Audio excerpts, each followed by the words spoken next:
Praise the Lord. आप सबको स्वागत है हमारे ऑट्स ऑफ मन्ना चैनल में। मैं विश्वास करता हूं प्रियो कि आप सबको इस चैनल के माध्यम से बहुत बहुत आशीषित हो रहे हैं। प्रियो, परमेश्वर महान है और परमेश्वर अद्भुत है।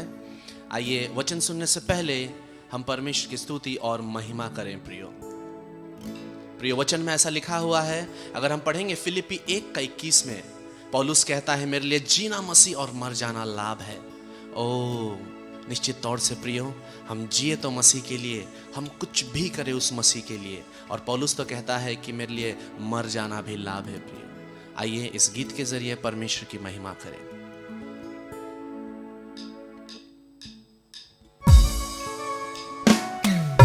Oh, thank you, Lord.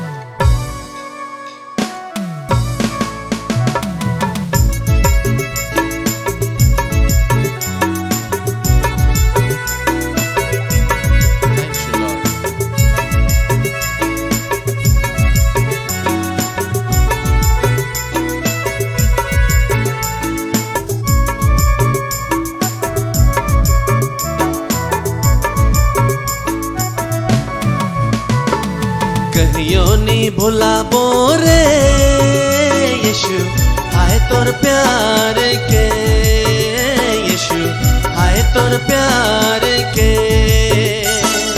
कहियो नी भुलाबो रे यीशु, हाय तोर प्यार के यीशु, हाय तोर प्यार के।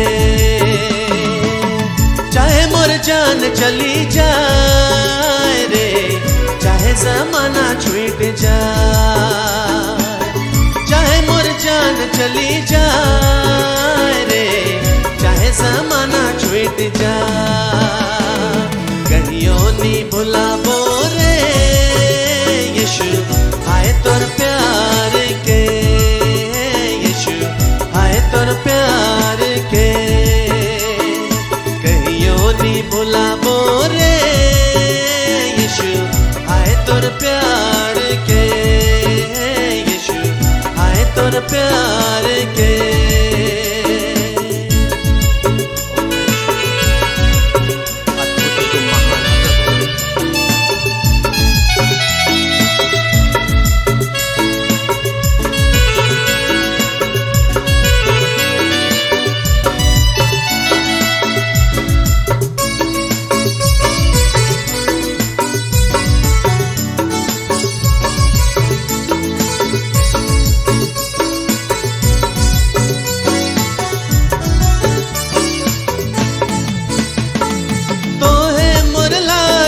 सुली में चढ़ा ले तो है मोर लागिन लहू के बहाले, तो है मोर लागिन सुली में चढ़ा ले, तो है मोर लागिन लहू के बहाले।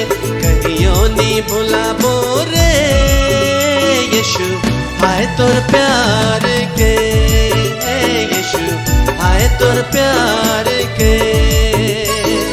कहियो नी भुलाबो रे यीशु, हाय तोर प्यार के यीशु, हाय तोर प्यार के।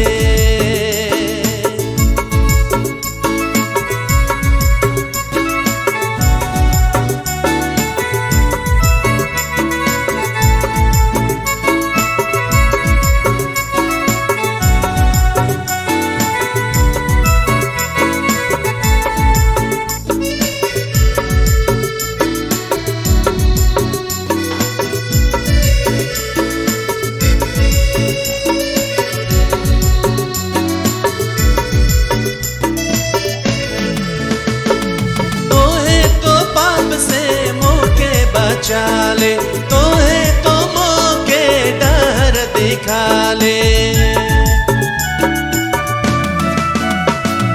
तो है तो पाप से मौके बचा ले, तो है तो मौके डर दिखा ले। कहियो नी भुलाबो रे यीशु, हाय तोर प्यार के यीशु, हाय तोर प्यार के। भुलाबो रे यीशु, हाय तोर प्यार के, यीशु आए तोर प्यार के।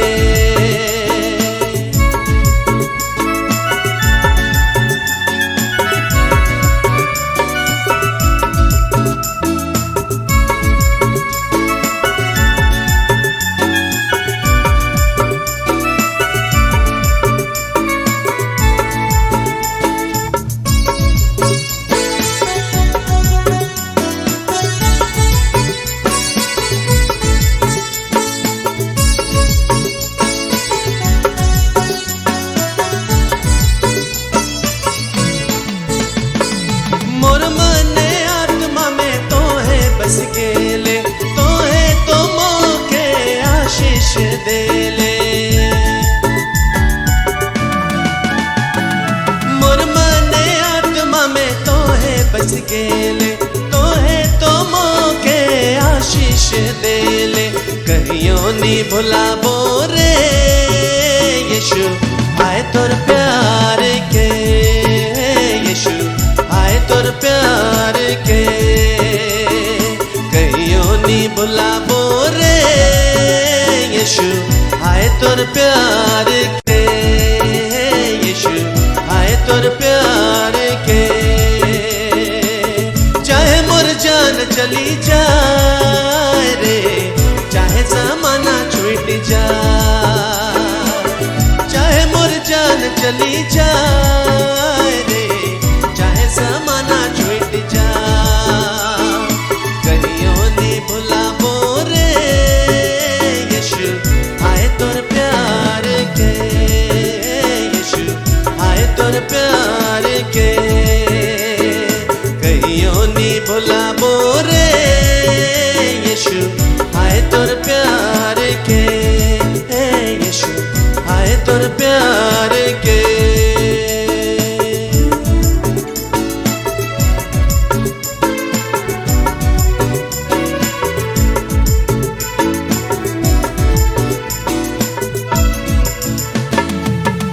आइए हम प्रार्थना करें। सर्वशक्तिमान परमेश्वर, हम आपकी महिमा और प्रशंसा करते हैं।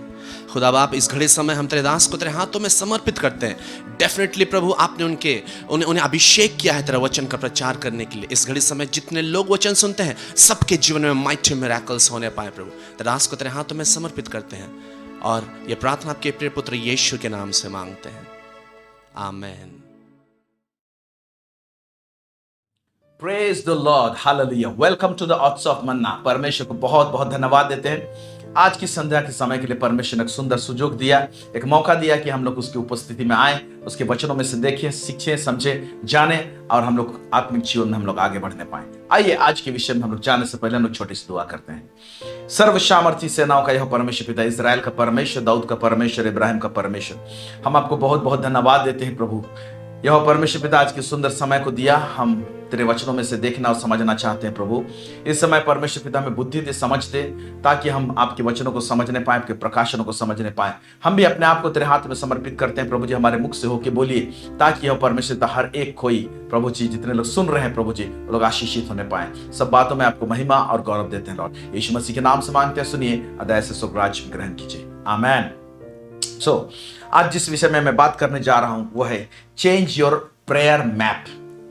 चेंज योर प्रेयर मैप मतलब हमारा जो प्रार्थना का जो मैप रहता है, ओके, नक्शा रहता है।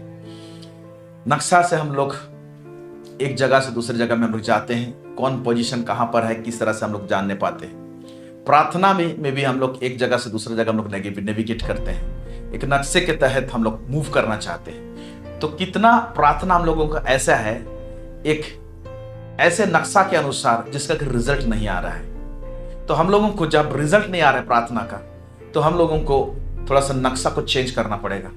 और नया नक्शा जिसमें नया रोड, नया तरीका प्रार्थना का, और उसमें एक बड़ा खास चीज को हम लोग आज देखने को जा रहे हैं। देखने में बहुत मामूली लगता है, लेकिन हम लोग सोचना चाहिए, और ये सारे बातें सोचने के लिए हमको मजबूर करती है। इसीलिए आज का विषय है हमारा प्रार्थना का जो मैप है, ओल्ड मैप है, या तो ऐसा मैप, नक्शा जिसके द्वारा से आप प्रार्थना कर रहे हैं, जिस हिसाब से कर रहे हैं, जरा से वहां पर चेंज होने की आवश्यकता है, बदलाहट की आवश्यकता है, एक नए तरीके से प्रार्थना को समझने की आवश्यकता है, उन तमाम बातों को हम लोग यहां पर देखेंगे। हालेलुया। सो हमारे इस विश्वास के जीवन में हम लोग परमेश्वर के बहुत सारी चीज मांगते हैं, और ये जो वचन है, इस वचन के अनुसार ही हमारा मांग और हमारा प्रार्थना रहता है। लेकिन कई एक बार प्रभु इस वचन के अनुसार हमारा हमारा हमारा हमारा फुलफिलमेंट रहता है। इस वचन के कैटेगरी में हम लोग आते हैं और इसको हम लोग इस्तेमाल भी करते हैं, अप्लाई भी करते हैं। ओके, लेकिन कुछ कंडीशन में परमेश्वर इसको अप्लाई करने से, इसको इस्तेमाल करने से भी प्रार्थना का उत्तर नहीं देगा, जब तक कि और एक चीज को हम ना जाने, ना डालें हमारे प्रार्थना में, हमारे सोच में, हमारे विचार में। वो क्या चीज है उसको हम लोग समझने की कोशिश करेंगे। आमतौर में हम लोग इस वचन को हम लोग उठाते हैं, और सही भी है, और ये वचन झूठा नहीं है, सच्चा है, और परमेश्वर इस वचन के अनुसार काम करता है। वो है मत्ती उसका 7 और 8। उसमें यूं लिखा हुआ है, मांगो तो तुम्हें दिया जाएगा, ढूंढो तो तुम पाओगे, खटखटाओ तो तुम्हारे लिए खोला जाएगा। क्योंकि जो कोई मांगता है उसे मिलता है, और जो ढूंढता है वह पाता है, और जो खटखटाता है उसके लिए खोली जाएगी। यहां पर प्रार्थना के विषय में कहा गया है, या तो एक सेंस आता है, मांगो, प्रार्थना करके मांगो, प्रार्थना करो, दुआ करो, कहो प्रभु को, अपना दिल का हाल सुनाओ, बताओ। जो प्रार्थना करेगा उसे मिलेगा, क्योंकि जो मांगता है उसे मिलता है, लिखा हुआ है। लेकिन कुछ ऐसे सिचुएशंस हैं जहां पर हम लोग को केवल प्रार्थना करके मांगने से बढ़ के और कुछ इंग्रेडिएंट या कुछ विचारों को, कुछ हरकतों को उसमें मिलाने की आवश्यकता है। और एक वचन को मैं पढ़ रहा हूं, यह भी बड़ा तगड़ा वचन है, और मैं भी खुद इसे इस्तेमाल किया हूं, और करना भी चाहिए, और इसका रिजल्ट हम लोग देखने पाते हैं। लेकिन यह भी काफी नहीं है, जो चीज मैं जोड़ने जा रहा हूं उसको हमको मिलाने की आवश्यकता है। क्या है? मरकुस उसके 11:24, यहां पर यूं लिखा हुआ है, इसलिए मैं तुमसे कहता हूं कि जो कुछ तुम प्रार्थना करके मांगो। तभी प्रार्थना करके मांगते हो तो उसमें क्या क्वालिटी होना चाहिए? क्या कह रहा है? तो प्रतीति कर लो कि तुम्हें मिल गया, जस्ट विश्वास कर लो कि तुम्हें मिल गया, और तुम्हारे लिए हो जाएगा, और तुम्हारे लिए हो जाएगा। हालेलुया। रियली में तुम्हारे लिए क्या हो जाएगा? ये पूरा हो जाएगा। ये वचन भी बड़ा तगड़ा है, लेकिन इससे हट के आज प्रार्थना के विषय में हम लोग कुछ सीखेंगे। आमेन, प्रेज द लॉर्ड। आइए, कौन सा प्रार्थना जो है उसमें बड़ा कॉन्फिडेंस आता है, और कौन सा प्रार्थना जो है उसको परमेश्वर एक्चुअली सुनता है। वचन क्या कहता है? पहला यूहन्ना उसका 5 उसका 14, यहां पर लिखा हुआ है, और हमें उसके सामने जो हिया होता है, परमेश्वर के सामने जब प्रार्थना करते हुए हम लोग आते हैं, परमेश्वर के सामने हमको कॉन्फिडेंस होता है, लिखा हुआ है। वह यह है, वो कॉन्फिडेंस क्या है? कि यदि हम उसकी इच्छा के अनुसार मांगते हैं तो वह हमारी सुनता है। ध्यान से सुनिएगा, आज इस वचन को पढ़ें आप, लेकिन इसका प्रकाशन को समझने की कोशिश कीजिए। यदि हम उसकी इच्छा के अनुसार मांगते हैं तो वह हमारी सुनता है। अब सवाल पैदा होता है, परमेश्वर की इच्छा क्या है? परमेश्वर का खुशी क्या है? हमारा इच्छा क्या रहता है? हमारा किस चीज में खुशी रहता है? परमेश्वर का इच्छा क्या है? उसका प्लेजर क्या है? उसका खुशी क्या है? अगर उस कड़ी को हम लोग पकड़ेंगे और उसके मुताबिक हमारा प्रार्थना अलाइन रहेगा, हमारा प्रार्थना प्रभु के पास में रहेगा, तो निश्चय परमेश्वर सुनेगा। Amen. So what is God's will and pleasure? परमेश्वर का इच्छा और उसका खुशी क्या है? ओके, उसको क्या भाता है?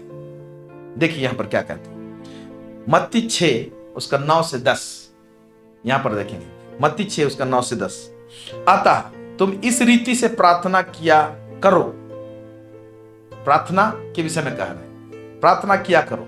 तो परमेश्वर जब प्रार्थना करने के लिए कह रहा है तो परमेश्वर अपना इच्छा को जता रहा है, और परमेश्वर प्रभु अपना एजेंडा को पहले ला रहा है। लेकिन हमारा प्रार्थना में ऐसा रहता है, हमारा एजेंडा एक नंबर में रहता है, या तो परमेश्वर का एजेंडा को हम लोग भूल जाते हैं, परमेश्वर के एजेंडा के विषय में हमारा चर्चा नहीं रहता है, हमारा विचार नहीं रहता है।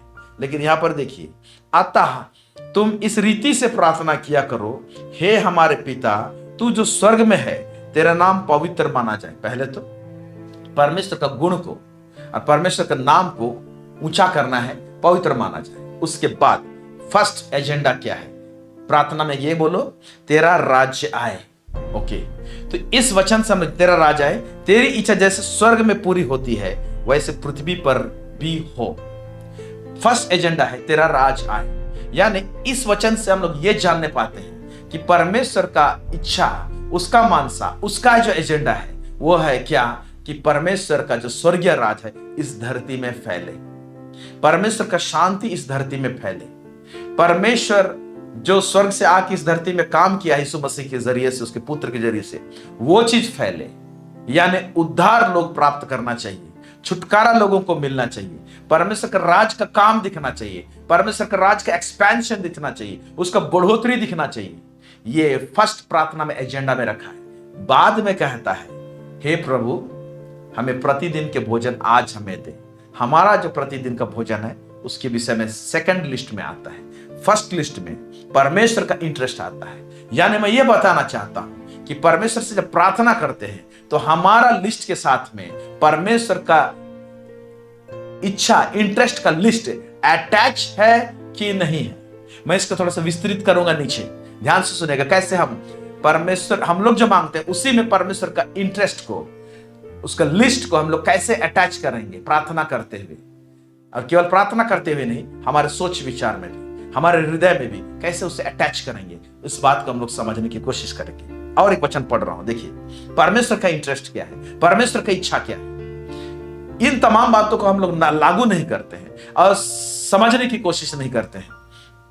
परमेश्वर का इंटरेस्ट, उसका एजेंडा को सामने नहीं लाते हैं। इसीलिए क्या होता है ना, कई बार हमारा प्रार्थना ना रुका हुआ रहता है। और जब तक हम समझ ना जाए और परमेश्वर का एजेंडा और परमेश्वर का इच्छा के अनुसार जब तक हम लोग प्रार्थना ना करें, ओके, तब तक रिजल्ट हमको कभी कभी दिखाई नहीं देता है। ऐसे तो छोटे मोटी बातें, आपका जो नीड्स है प्रभु पूरा करेगा, देगा, लेकिन कई एक जगह रुकता है और अटकता है। आइए देखते हैं हम लोग और एक वचन को देखते हैं कि परमेश्वर की इच्छा क्या है, उसका इच्छा क्या है, उसका विल क्या है। पहला तीमुथियुस उसका 2 अध्याय उसका 1 से लेकर 4 यहां पर लिखा हुआ है, अब मैं सबसे पहले यह आग्रह करता हूं कि जब विनती करो, प्रार्थना करो, विनती और प्रार्थना और निवेदन और धन्यवाद सब मनुष्य के लिए चढ़ाए जाए, सब मनुष्य के लिए चढ़ाया जाए। विनती, निवेदन, प्रार्थना मेरा परिवार मेरे लिए चढ़ा जाए, पहले ये नहीं है। हमारा प्रार्थना में जब भी प्रेयर करते हैं तो हम लोग परमेश्वर का एजेंडा को क्या सामने रखते हैं? पहले सब मनुष्य के लिए प्रार्थना करें। फिर उसमें कहता है राजाओं और ऊंचे पद वालों के निमित्त, इसलिए कि हम विश्राम और चैन के साथ सारी भक्ति और गंभीरता से जीवन बिताएं। अपने देश के राजाओं के लिए प्रार्थना करो, सरकार के लिए प्रार्थना करो। यह कह रहा है, यह हमारे उद्धारकर्ता परमेश्वर को अच्छा लगता है और भाता भी है। और परमेश्वर को इस प्रकार का प्रार्थना अच्छा लगता है और भाता है जिसमें कि उसका एजेंडा को पहला महत्व देते हैं, उसका खुशी को हम लोग पहला महत्व देते हैं प्रार्थना में। अच्छा, परमेश्वर का खुशी है, परमेश्वर का इच्छा है तो खुद पूरा कर लेना, वो तो सामर्थ्य है नहीं। इस धरती में परमेश्वर का इच्छा पूरा तब होता है जब हम लोग खोलते हैं, हम लोग रिलीज करते हैं। हमको बाईपास करके, बिना हमारे परमिशन से, बिना या तो हमारे कहे, परमेश्वर उसको करना नहीं चाहता, कर सकता लेकिन करना नहीं चाहता है। इसीलिए तो कहता है प्रार्थना करने के लिए कि राजाओं के लिए प्रार्थना करो। फिर कहता है एक जगह में प्रार्थना करो, है ना, खेत पक चुके हैं लेकिन मजदूर थोड़े हैं। ये परमेश्वर का एजेंडा है। ये सब प्रेयर लिस्ट क्या एक नंबर तरफ रहता है क्या? हमारे हृदय में भी नंबर 1 में परमेश्वर का राज फैले, ये चीज तो पहले फैलता है क्या? ये चीज पहले रहता है क्या? फिर हमारे रिक्वायरमेंट को बाद में हम लोग रखते हैं। इसीलिए मैंने कहा अपना प्रार्थना का मैप को चेंज किया जाए। ओके, ये बहुत गंभीर बात है। मैं नीचे एक उदाहरण दूंगा, आप जानने पाएंगे कि कितना गंभीर बात है। हालेलुया। और इसी में आगे लिखता है, यह हमारे उद्धारकर्ता परमेश्वर को अच्छा लगता है और भाता भी है, जो यह चाहता है कि सब मनुष्यों का उद्धार हो, सब मनुष्य का उद्धार हो। इसलिए सब मनुष्यों के लिए निवेदन करो बोलता है, सब मनुष्य को उद्धार हो और वे सत्य को भली भांति पहचान ले। यह परमेश्वर की इच्छा है। सच्चाई को भली भांति जाने, इसके लिए प्रार्थना हो। सबका उद्धार हो, इसके लिए प्रार्थना हो। यह परमेश्वर की इच्छा है। परमेश्वर चाहे तो एक दिन में सबका उद्धार कर सकता है, लेकिन बिना प्रार्थना से करेगा नहीं। इसलिए प्रार्थना हमारा जब करते हैं, उसमें हमारा नीड्स, हमारा जरूरत को जो सामने रखते हैं, एक नंबर एजेंडा, ऐसे नहीं होना चाहिए। केवल जुबानी नहीं रहना चाहिए ऐसे, लेकिन हमारा हृदय में भी ऐसे ही नहीं रहना चाहिए। भाई हमारे हृदय में भी बात रहना चाहिए, पहले परमेश्वर का काम पूरा होना चाहिए, फिर मेरा। पहले प्रभु का, फिर मेरा। आमेन, हालेलुया।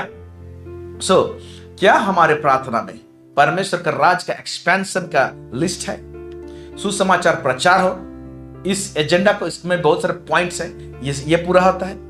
क्या प्रभु का सेवा के विषय में हम लोग प्रार्थना करते हैं? क्या लोग उद्धार पाए, इसके लिए प्रार्थना करते हैं? आपके पड़ोसी उद्धार पाए, आपके लोग जो लोग प्रभु को नहीं पाए हैं वो लोग उद्धार पाए, इसके विषय में क्या आपका हृदय में क्या वो आग जल रहा है?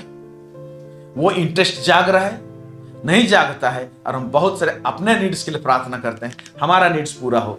और इस जगह में क्या होता है ना, बहुत सारा प्रार्थना ना रुकता है, रिजल्ट आने में देरी होता है, जब तक कि हम ये ना समझ जाएं कि परमेश्वर का इंटरेस्ट वाला प्रार्थना को हम लोग कर रहे हैं कि नहीं कर रहे हैं। क्या आप मेरे बात को समझ रहे हैं, और क्या आप सहमत हैं इस बात से? मैं वचन से आप लोगों को बता रहा हूं, बहुत सारा प्रार्थना सेल्फ सेंटर्ड रहता है, अपने और अपने परिवार के इर्द गिर्द मंडराते रहता है, और इंटरेस्ट को भी कैसे जताएंगे? हमारा परिवार और मेरा जीवन के लिए हम इतना ज्यादा प्रार्थना करते समय देते हैं, लेकिन प्रभु का राज फैले बोल के टाइम ड्यूरेशन प्रार्थना का शॉर्ट रहता है। लेकिन हमारा विषय में जब बात आ जाता है तो बहुत सारे टाइम लेते हैं हम लोग, घंटों घंटों में प्रार्थना कर देंगे अपने विषय में।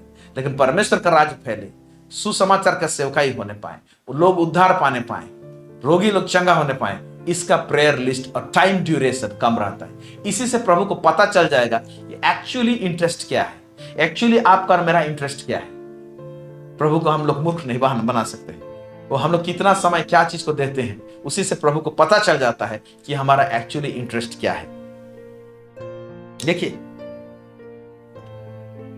हमारा प्रार्थना में परमेश्वर का इंटरेस्ट एक नंबर में रहना चाहिए। और एक वचन पढ़ रहा हूं मैं, मत्ती 6:33, जानते हैं, इसको अलग एंगल से हम पहचानने की कोशिश करेंगे। मत्ती 6:33 यहां लिखा हुआ है, इसलिए पहले तुम परमेश्वर के राज्य और उसकी धर्म की खोज करो, तो ये सब वस्तुएं भी तुम्हें मिल जाएंगी।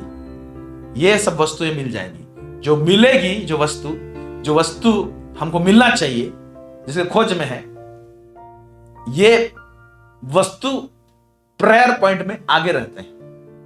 लेकिन इस वचन से हम लोग क्या समझने पा रहे हैं? प्रभु का इंटरेस्ट क्या है? पहले उसकी राज, उसका किंगडम के विषय में सोचो, खोजो उसको, पहले उसके राज का इंटरेस्ट रखो, इसकी विषय में बोल रहे हैं।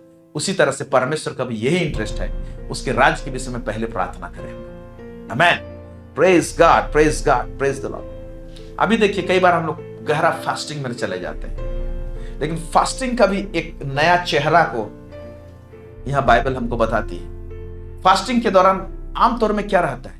मैं प्रार्थना करूंगा और फास्टिंग में जाके मैं ऐसा मांगूंगा, मेरे जीवन के लिए, मेरे परिवार के लिए, मेरे घर के लिए, मेरे विवाह के लिए, मेरा इसके लिए, उसके लिए, मेरा मेरा मेरा।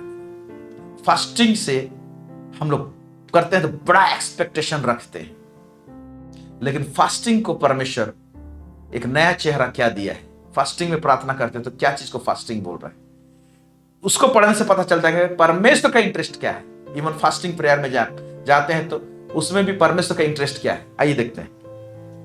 एज़ाया नबी का पुस्तक, उसका 58, उसका 6 से 11, यहां पर यूं लिखा हुआ है, जिस उपवास से मैं प्रसन्न होता हूं, वह क्या यह नहीं कि अन्याय से बनाए हुए दासों और अंधेर सहने वालों का जुआ तोड़कर उसको छुड़ा लेना और सब जुओं को टुकड़े टुकड़े कर देना? क्या वह यह नहीं, फास्टिंग क्या बोलता है, क्या वह यह नहीं कि अपनी रोटी भूखों को बांट देना? रियल फास्टिंग का मतलब क्या है? दूसरों के विषय में चिंता करना। परमेश्वर क्या कर रहा है? लोगों को सेवा मिले, इसके विषय में चिंता कर रहा है। इवन फास्टिंग को, इस प्रकार का फास्टिंग को मैं पसंद करता हूं। ये नहीं कि भूखा पेट रह गए और परमेश्वर प्रसन्न हो गया। परमेश्वर का इंटरेस्ट हमारे फास्टिंग में क्या है? क्या बोलता है? अपने रोटी भूखों को बांट देना, अनाथ और मारे मारे फिरते हुओं को अपने घर ले आना। अनाथों की, इसलिए बोला ना, परमेश्वर का यही इच्छा है कि सब लोगों के लिए प्रार्थना की जाए।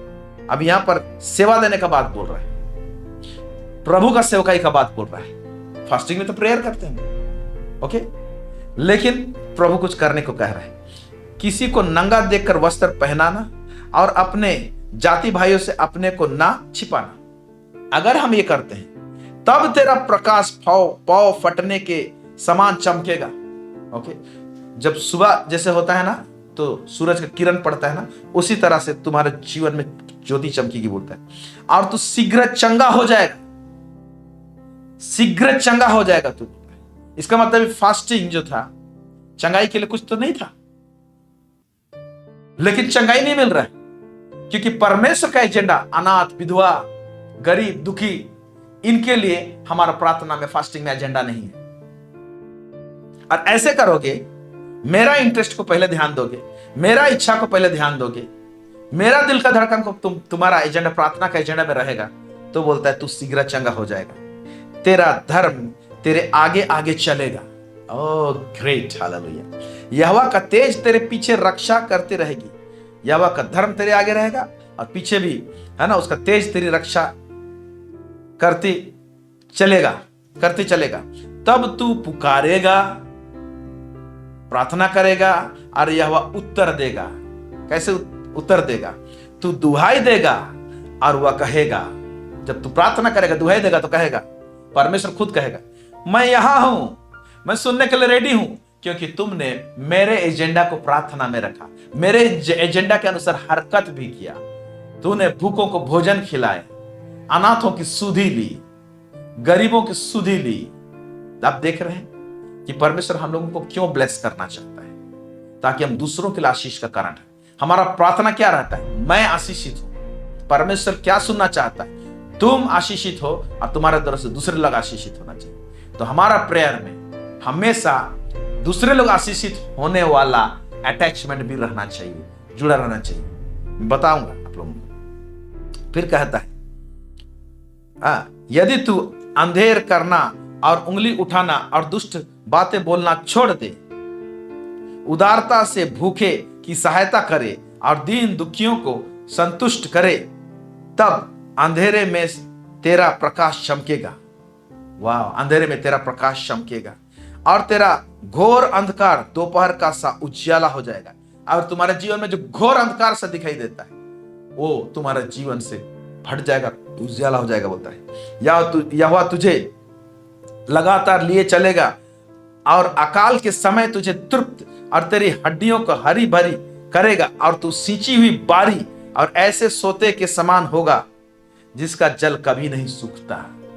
हमारा प्रार्थना में, हमारा फास्टिंग में, हमारा मैप में अगर परमेश्वर का इच्छा और परमेश्वर जिस बात के लिए उसका दिल का धड़कन है, सेवा वाला बात, उसका राज का फैलने वाला बात, वो अगर अटैचमेंट में है, दिल से अटैच करके रखे हैं और चाहते हैं कि दिल से वो चीज पूरा हो, तब परमेश्वर हमारा प्रार्थना को सुनेगा, जिसमें हमको हमारा जो नीड्स है उसको पूरा करेगा।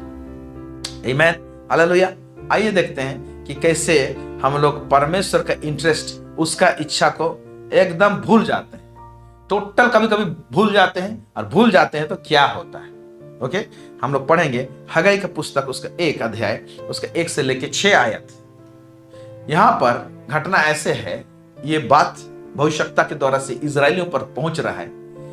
इसलिए पहुंच रहा है कि परमेश्वर ने जब बबूल देश में इजरायली लोग बंधुआई में थे, और बंधुआई में थे, और परमेश्वर ने उनको बंधुआई से छुड़ाने के लिए उनको लेकर आया यरूशलेम, बैक कनान देश लेकर आया, यरूशलेम लेकर आया। तो उनको इसलिए लेकर आया, जाओ तुम लोग यरूशलेम मंदिर को फिर से बनाना, यरूशलेम का शहरपना को फिर से जोड़ना, खड़ा करना उसकी दीवालों को, क्योंकि नबूकदनेस्सर राजा एक टाइम उसको जला दिया था। ये लोग बंधुआई में चले गए थे दानियल के टाइम, जानते हैं। और तुम लोग लौटो और इसको मेरा भवन को बनाना बोला था। ये लोग आए, फाउंडेशन गाड़े और काम रोक दिए, भूल गए और टोटली कई वर्षों तक भूल गए। जब भूल गए तो उसका रिजल्ट क्या, और परमेश्वर अपना इंटरेस्ट को कैसे बता रहा है।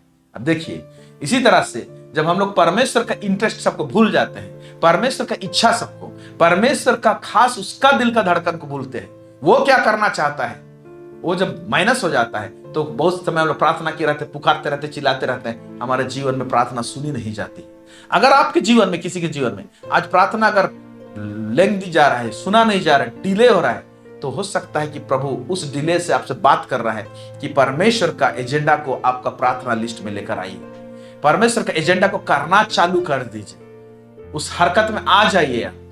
देखिए परमेश्वर सुन लेगा प्रार्थना और एक बड़ा ब्रेक थ्रू आपके जीवन में मिलेगा। यहां पर हगाई की पुस्तक में 1 अध्याय 1 से लेकर 6 यहां पर लिखा हुआ है, दारा राजा के दूसरे वर्ष के 6वें महीने के पहले दिन यहोवा का यह वचन हगाई भविष्यवक्ता के द्वारा सल्तिएल के पुत्र जरुब्बाबेल के पास, जो यहूदा का अधिपति था, और यहोसादाक के पुत्र यहोशू महायाजक के पास पहुंचा। और क्या पहुंचा? सेनाओं का यहोवा यो कहता है, ये लोग कहते हैं ओके कि यहोवा के भवन बनाने का समय नहीं आया।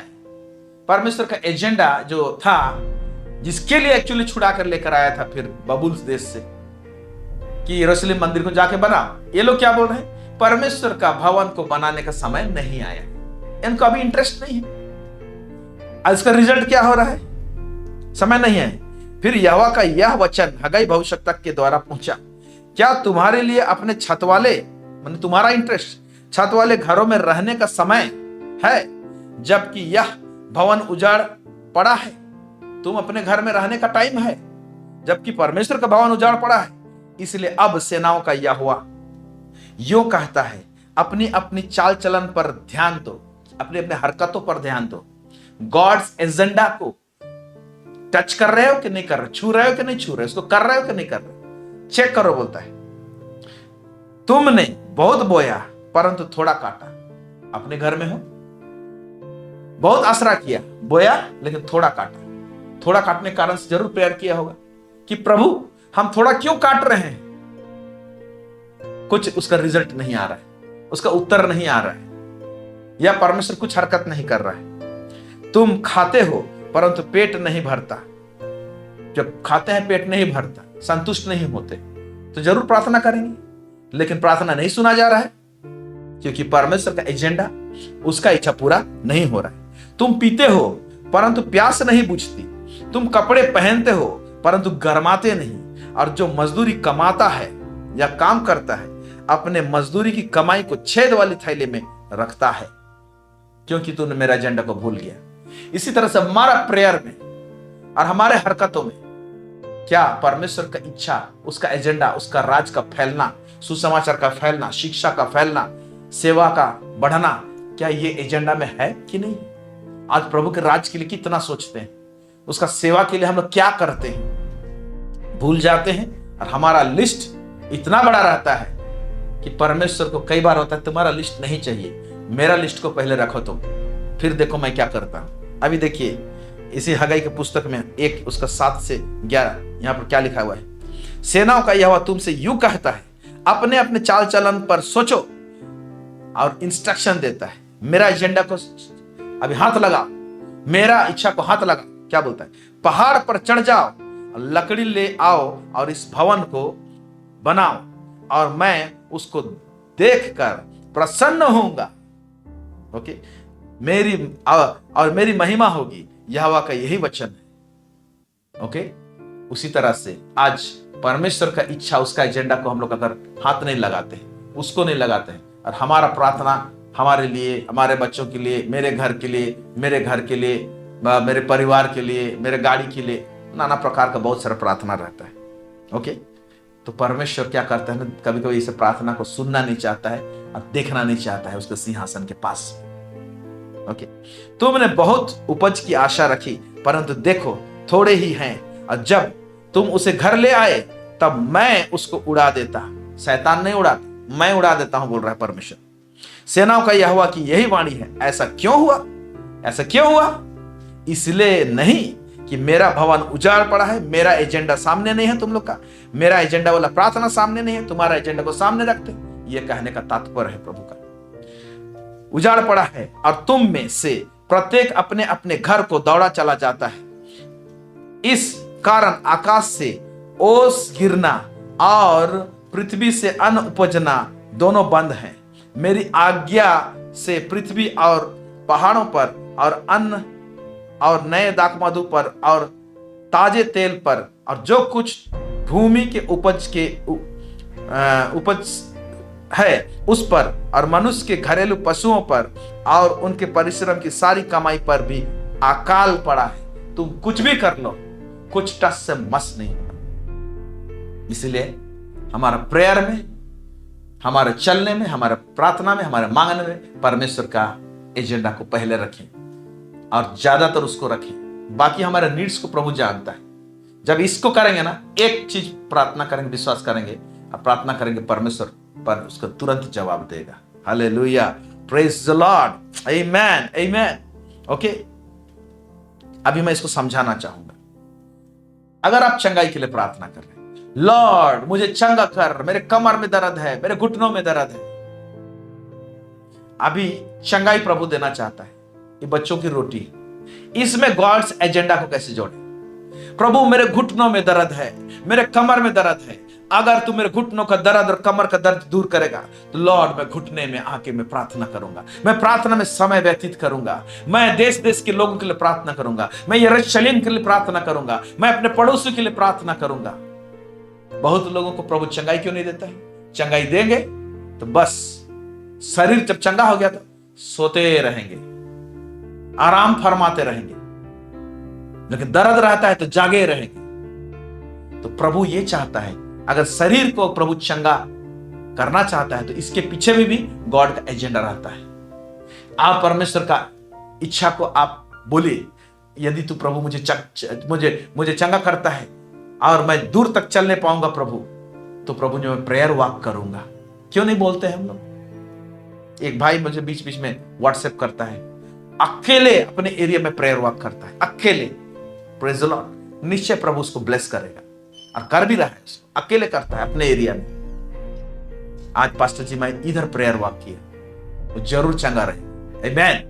देख रहे हैं कैसे गॉड्स का एजेंडा। अगर हम एक नया कार के लिए प्रार्थना करते हैं तो इस प्रार्थना में प्रभु नया कार के लिए मैं प्रार्थना करते हैं, प्रभु लॉर्ड दूर दूर जगह जाना होता है, हमें जाने नहीं पाते हैं प्रभु, गांव जाने नहीं पाते प्रभु जी, एक परिवार बैठ के हम जाने नहीं पाते प्रभु जी, हमें कार दीजिए। ये प्रेयर सेल्फ सेंटर्ड है। इसमें एक नया चीज क्यों नहीं जोड़ते हैं लोग? प्रभु तो जब कार देगा, या परमेश्वर पिता जब मैं चर्च जाऊंगा, मेरे पड़ोसी प्रभु जी या मेरे घर के बाजू में कौन है प्रभु जिसका जाने आने का साधन नहीं है, मैं उसे भी बैठा के लेके जाऊंगा प्रभु। क्यों नहीं बोलते हैं? प्रभु जब तू मुझे कार देगा, प्रभु मेरे कार से प्रभु जी तेरे दास लोगों के लिए मैं प्रभु जी उनको भी एक जगह से दूसरे जगह पहुंचाने का काम करूंगा। जो तेरा दास प्रभु जी मेरे कलीसिया में है, जिसको सुविधा नहीं होता है प्रभु जी चर्च जाने के लिए प्रभु जी, उसको मैं ड्रॉप करूंगा। कभी कभार तो कम से कम महीना में एक दिन तो मैं ड्रॉप करूंगा मेरे कार से, अपने खर्चे में मैं करूंगा। प्रभु मुझे कार दीजिए, मैं इस कार को सेवा में लगाऊंगा। लेकिन एजेंडा में क्या है हमारा? सेल्फ सेंटर्ड रहता है। मैं जाऊं, मेरा परिवार जाए, मेरा गाड़ी में बैठ, मेरे बच्चे बैठे, सब, दूसरा कोई नहीं ना बैठे। ये है एक्चुअली हम लोग का इस प्रकार का प्रेयर, जिसके कारण से क्या होता है ना, परमेश्वर ना उत्तर नहीं देता है, रुकता है। उसी तरह से अगर हम कहते हैं प्रभु जी मुझे एक नया घर दे, इसके लिए फाइनेंस जुगाड़ कर, ओके, ताकि प्रभु एक कमरे में मेरा और एक बच्चा रहे, एक कमरे में प्रभु जी मैं प्रार्थना करूं, एक कमरे में ऐसे करूं वैसे करूं, ओके, उसमें और क्यों नहीं जोड़ते? प्रभु अगर कोई तेरा दास आता है मेरे इलाके में, यह परमेश्वर पिता मेरा दरवाजा खुला रहेगा, मैं एक कमरा को प्रभु जी मीटिंग के दौरान प्रभु जी 4 दिन मेरे घर में प्रभु जी रहेगा, मेरे घर में खाएगा प्रभु जी, इसलिए मुझे ये घर दे प्रभु जी। प्रभु जी वो विश्वासी जो कि सचमुच प्रार्थना का बोझ रखता है प्रभु, लेकिन उसका घर इतना छोटा है, वो प्रभु जी पहाड़ और जंगल में चले जाता है, उसको टाइम नहीं मिलता है प्रभु जी, उस काम से आता है, मेरे पड़ोस में रहता है प्रभु, मैं उसको मेरे घर में एक कमरा को दूंगा, एटलीस्ट 1 घंटा तुम प्रार्थना करके जा तेरा, और इसमें बाइबल स्टडी कर, इस सुकून से कर, बैठने के लिए स्थान दे दूंगा। क्यों नहीं बोलते हम लोग? आप समझ रहे हैं मेरे बात को? कि हमारा प्रेयर मैप को जरा सा चेंज करें और हमारा प्रेयर मैप में गॉड्स का एजेंडा, जो भी हमारा नीड्स है, मांगे, उसमें प्रभु को अटैच करें, उसका सेवा को हम लोग अटैच करके हम लोग प्रार्थना करके मांगे। देखिएगा दरवाजा खुलेगा आपके लाइफ में।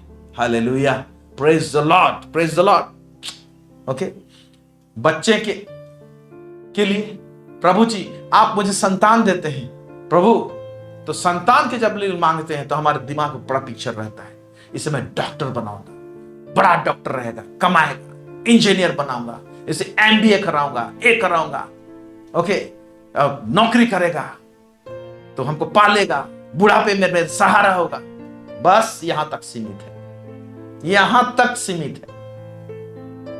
क्यों ये प्रार्थना नहीं करते हैं? संतान देना चाहता है प्रभु, प्रभु तू मुझे संतान देगा, मैं उसको तेरे डर भय में बताऊंगा, पढ़ाऊंगा प्रभु। और प्रभु परमेश्वर पिता नौकरी के साथ में प्रभु जी, नौकरी का कमाई को कैसे प्रभु के राज्य में देते हैं प्रभु जी, मैं उसे सिखाऊंगा और साथ में मैं उसे प्रभु ऐसा सिखाऊंगा कि कहीं पर उसे मौका मिले तो प्रभु जी वचन भी प्रचार करे। मैं उसे ऐसा सिखाऊंगा प्रभु कि वो प्रार्थना करने वाला रहे, सेवकाई के लिए प्रार्थना करे प्रभु। मैं उसे ऐसे सिखाऊंगा, चाहे हम लोग क्यों ये प्रार्थना नहीं करते, प्रभु मुझे ऐसा संतान दे, वो बुद्धिमान हो और पढ़ा लिखा भी होना चाहिए और मैं उसे पास्टर बनाऊंगा। बड़ा सैक्रिफाइस, ऐसे हमारा प्रार्थना नहीं रहता। देखिए एक बहुत बड़ा उदाहरण आपको देने जा रहा हूं मैं यहां पर, और यह तो एक उदाहरण है, ऐसी बहुत सारी चीज आपको बाइबल में मिलेगी। प्रार्थना का मैप को एक बहन ने कैसे चेंज किया, और जो चेंज जब किया, ओके, तो क्या हुआ उसके जीवन में, ये बहुत इंपॉर्टेंट है, इसको बहुत ध्यान से सुनिए। पहला सामुएल उसका 1:3 आयत, यहां पर हम लोग देखते हैं एल्काना एक पुरुष है और उस परिवार में उसकी 2 पत्नी है, एक हन्ना है, एक पनिन्ना है। पनिन्ना से तो संतान उत्पन्न हुए, लेकिन हन्ना का कोई संतान नहीं है। और यह सीन है यहां पर क्या हो रहा है इस परिवार में, घर में, आइए देखते हैं। और यहां पर मैप कैसे चेंज हुआ प्रेयर का, आइए इसको भी देखते हैं। पहला सामुएल उसका 1 अध्याय उसका 3 आयत पर, अच्छा, वह पुरुष प्रतिवर्ष अपने नगर से सेनाओं के यहोवा को दंडवत करने और मेल बलि चढ़ाने के लिए शिलो में जाता था। वहां होपनी और पिनियास नामक एली के दोनों पुत्र रहते थे जो यहोवा के याजक थे। एली के 2 पुत्र थे, वो लोग याजक थे। एली वहां पर मेन याजक था, उसके दोनों पुत्र भी याजक थे। और दूर स्थान से लोग प्रत्येक वर्ष होम बलि चढ़ाने के लिए जाते थे, परमेश्वर को दंडवत करने के लिए जाते थे, एल्काना का परिवार। और इसमें हन्ना भी जाती थी, पनिन्ना भी जाती थी। आगे देखते हैं क्या, पहला सामुएल पहला अध्याय उसके 4 से लेकर 7, यहां पर क्या लिखा है, जब एल्काना मेल बलि चढ़ाता था तब वह अपनी पत्नी पनिन्ना को और उसके सब बेटे बेटियों को दान दिया करता था। सब बेटे बेटियों को दान दिया करता था, बेटे बेटी हो चुके थे, माने कितने थे सोचिए, करता था। परंतु हन्ना को वह दुना दान दिया करता था, क्योंकि वह हन्ना से प्रीति रखता था। तो भी यहोवा ने उसकी कोख बंद कर रखी थी। हन्ना का कोख को परमेश्वर ही बंद करके रखा है, लिखा हुआ, दूसरा कोई नहीं।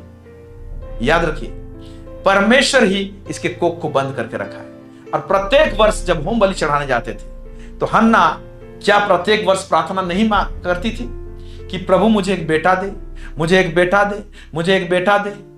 ये उसके डिजायर में जरूर था, बेटा मांगती रहती थी। कई वर्ष चला गया, पनिन्ना का संतान हो ही रहा है, ओके, लेकिन हन्ना का संतान नहीं है।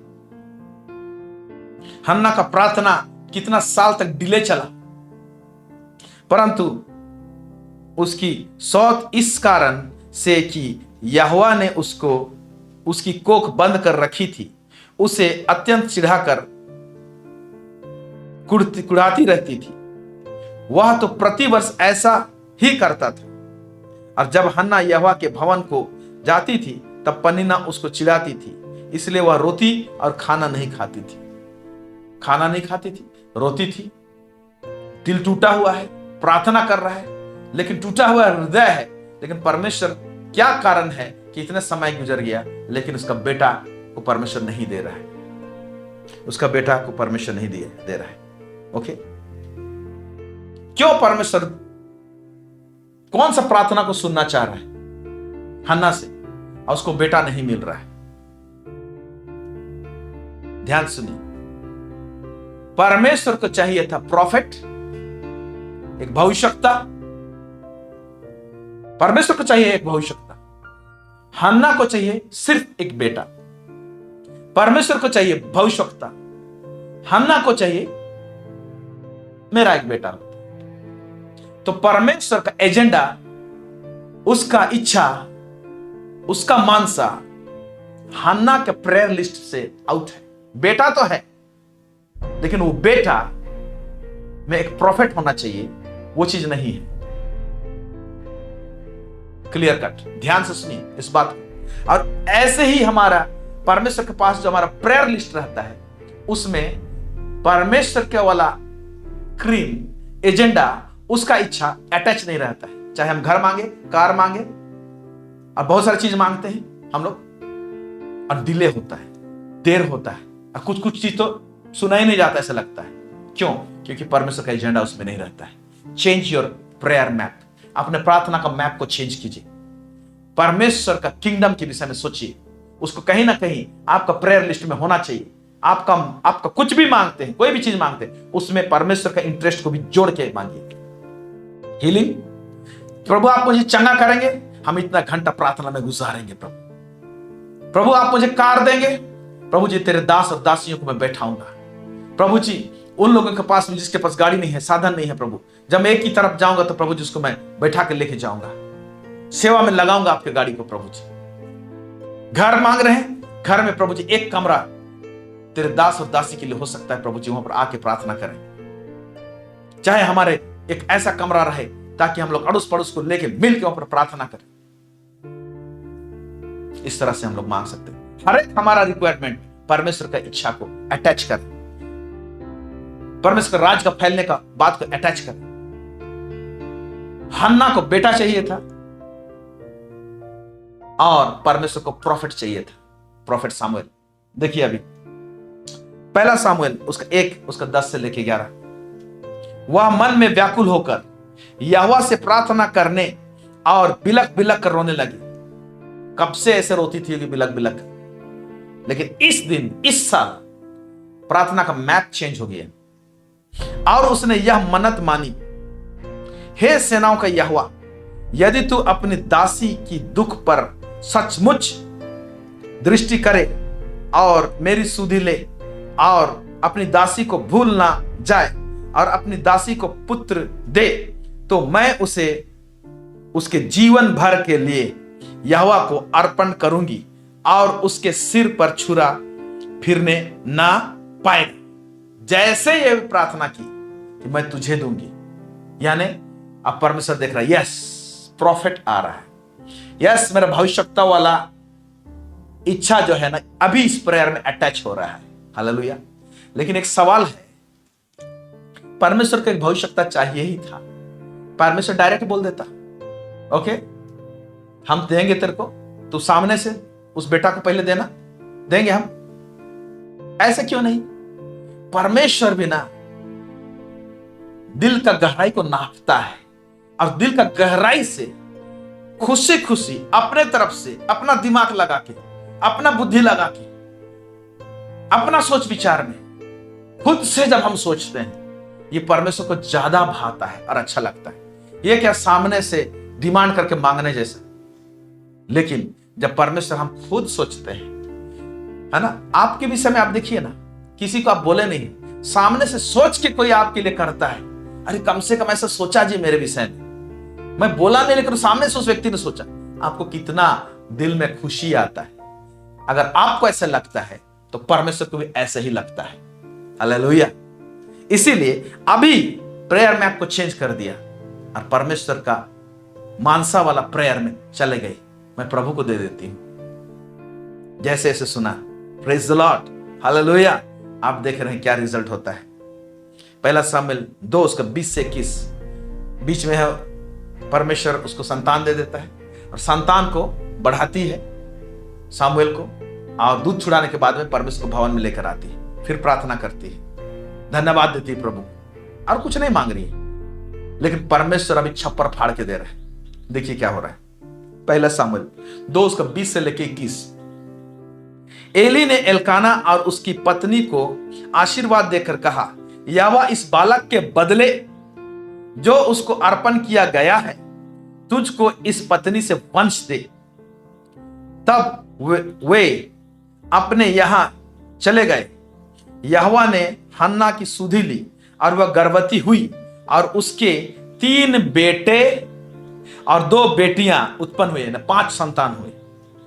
और बालक सामुएल यहोवा के संग रहता हुआ बढ़ता गया। आप देख रहे हैं, अंग्रेजी में इसको पढ़ेंगे तो ऐसे लिखा हुआ है, परमेश्वर को इसने जो लोन दिया है, बेटे को क्या दिया है? लोन के रूप में दिया। लोन ही वर्ड, मेरा ट्रांसलेशन में लोन लिखा हुआ है, किंग जेम्स वर्जन में। सामुएल को देखे परमेश्वर को क्या कर दिया? लोन दे दिया, ऋणी कर दिया। हम कभी कहीं से लोन उठाते हैं, ईएमआई की चुकाते हैं, इंटरेस्ट के साथ चुकाते हैं कि नहीं? परमेश्वर भी उससे बेटर चुकाना जानता है। परमेश्वर जब इस लोन को चुका रहा है, एक बेटा दिया, एक बेटा नहीं देता है, एक बेटा दिया तो 5 संतान देते हैं। Hallelujah, praise the Lord. आप देख रहे हैं, इसी तरीके से अगर आपका प्रेयर रिक्वेस्ट में, आपका प्रेयर मैप में हर एक चीज जो मांगते हैं उसमें किंगडम को जोड़ दीजिए। परमेश्वर के राज के लिए इसमें क्या निकाल सकते हैं, परमेश्वर के राज के लिए इसमें क्या कर सकते हैं, परमेश्वर का इंटरेस्ट, कौन सा इंटरेस्ट को इस मेरा मांग में पूरा कर सकते हैं, उसको अटैच कर दीजिए। आज से प्रेयर ऐसे कीजिए। हालेलुया। आप एक डिफरेंस को देखने पाएंगे, एक चेंज को देखने पाएंगे आप। Praise the Lord. प्रभु अद्भुत काम आपके जीवन में करेगा। इसीलिए आज का विषय था change your prayer map. Hope आप लोग समझने पाए हैं और आशीषित हुए हैं आज के इस वचन के द्वारा से। प्रभु इस वचन में आप सबों को अधिकाई से आशीष दे। God bless you. आइए हम लोग दुआ करें। सर्व सामर्थी सेनाओं का यह परमेश्वर पिता, इजराइल का परमेश्वर, दाऊद का परमेश्वर, इब्राहिम का परमेश्वर, प्रभु जी हम आपको बेहद धन्यवाद देते हैं लॉर्ड। आज प्रभु जी आपने प्रार्थना का एक न्यू डायमेंशन को सिखाया लॉर्ड। एक छोटा सा कड़ी लेकिन बहुत इंपॉर्टेंट कड़ी है, सिखाया प्रभु जी लॉर्ड। जब कभी भी हम प्रार्थना करें, कुछ मांगे लॉर्ड, प्रभु परमेश्वर पिता, हम आपका इंटरेस्ट और आपका एजेंडा को हमारा प्रार्थना के लिस्ट में हम जोड़ने पाए प्रभु जी लॉर्ड। गॉड ऑलमाइटी, पवित्र आत्मा के द्वारा से तू सहायता कर। हर एक हमारा पर्सनल लिस्ट में प्रभु जी आपका लिस्ट को कैसे जोड़ें और क्या कर सकते हैं उसको बताइए, ताकि प्रभु परमेश्वर पिता हम लोग का प्रार्थना डिले ना हो प्रभु जी। और प्रभु जी हम लोग प्रभु परमेश्वर पिता एक आशीष का कारण होने पाए इस समाज के लिए, हमारे कलीसिया के लिए, हमारे देश के लिए। प्रभु जी यह परमेश्वर पिता ग्रेस दीजिए प्रभु जी लॉर्ड। धन्यवाद, आप हमसे बहुत सारे बातें की प्रभु जी। दुआ प्रार्थना तेरे चरणों में रखते हैं लॉर्ड, यीशु मसीह के नाम से मांगते हैं, सुनिए और दया से स्वर्ग राज्य में ग्रहण कीजिए। आमीन। Praise the Lord. हमारे दुआ करने के लिए बहुत बहुत धन्यवाद, हमारे प्रार्थना के लिए धन्यवाद। और आप जो अपना सपोर्ट भेजते हैं इस चैनल को कास्ट करने के लिए, इस प्रोग्राम को बनाने के लिए, और सीट शो करते हैं इस चैनल के लिए, इसके लिए बहुत बहुत धन्यवाद देते हैं। जारी रखिए और निश्चय प्रभु आपके सीट को मल्टीप्लाई करेगा। God bless you. हमारे साथ जुड़ने के लिए बहुत बहुत धन्यवाद। Thank you.